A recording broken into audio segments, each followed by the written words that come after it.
Thank you so much, Rance. So we are actually going to be partnering with Wolfson and their medical experts to start bringing you tangible and helpful tips to improve the lives of your children through our Care for Kids series. And to kick off this initiative is Prevention Coordinator for Safe Kids Northeast Florida, Jessica Winberry. Jessica, I am so excited to have you in today and to obviously kick off the series with you. Yes, awesome. Thank you for having me. So we are going to be specifically talking about infant sleep safety. Now, this is going to be a really educational segment, especially for me, because when I was reading through your props, there were some things and tools that I didn't even know existed. So can you kick it off and just talk to me about why this is so important for parents to know, especially if this is your first bundle of joy? Yes, well, I'm kind of excited to hear that because oftentimes we think people know everything that they need to know and they don't.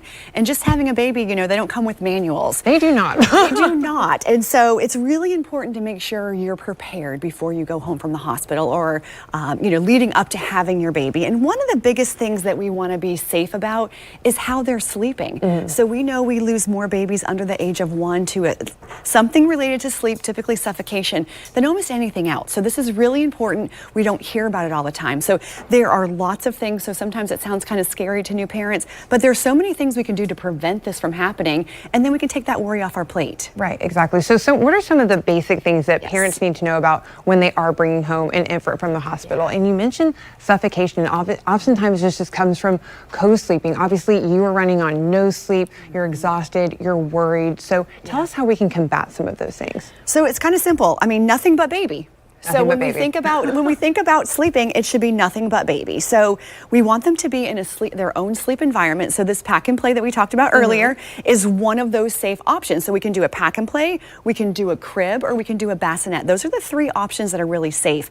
And then when you look here, there is literally nothing but the baby. So no pillows, no stuffed animals. Your baby can suffocate on anything. So if we cover that nose and the mouth, a little baby does not have the ability to be able to move that, and they sometimes can stop breathing because of that. So really thinking about that, they're not sleeping in an adult bed, they're not sleeping with a twin, they're not sleeping with an animal, nothing but baby.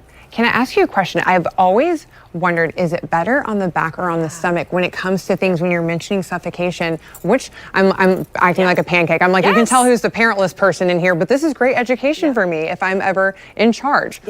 So back, it's going to be back all the time. And even if you have had children before, these guidelines can change sometimes. And they don't change, just to confuse us. They change because the American Academy of Pediatrics really research, how are these babies dying? What's happening? And we found when babies would sleep on their belly, they died more often. And so when they started that campaign of putting our babies on their back, we really decreased those deaths. But we're kind of seeing a trend where we're continuing to see babies die. And a lot of times that's from suffocation. So notice in this sleep environment, I don't have a wedge that's lifting my baby up. We don't want babies on any type of incline. So no sleeping in a car seat, no sleeping in a swing. You really want to think about those products that you can purchase. There are tons of things that we can buy. Are they designed for a sleeping baby? Right, exactly. Now, I know we need to go to break in just a second, but I do want to talk about this one tool really quickly because this is something we see a lot, but you actually have a strong opinion about this, guys. Well, this is just an example. We see these boppy pillows. A lot of them have been recalled, but they're misused. So really, these are designed to help a breastfeeding mom, but we see parents have their babies sleep in them or prop them up. So this is just one example of making sure you're reading the intended use for that product. Great. Jessica, thank you so much for bringing all those tips to our attention. We're going to have a lot more Care for Kids coming up to you in the coming seasons with great tips for you, your family, and your kiddos.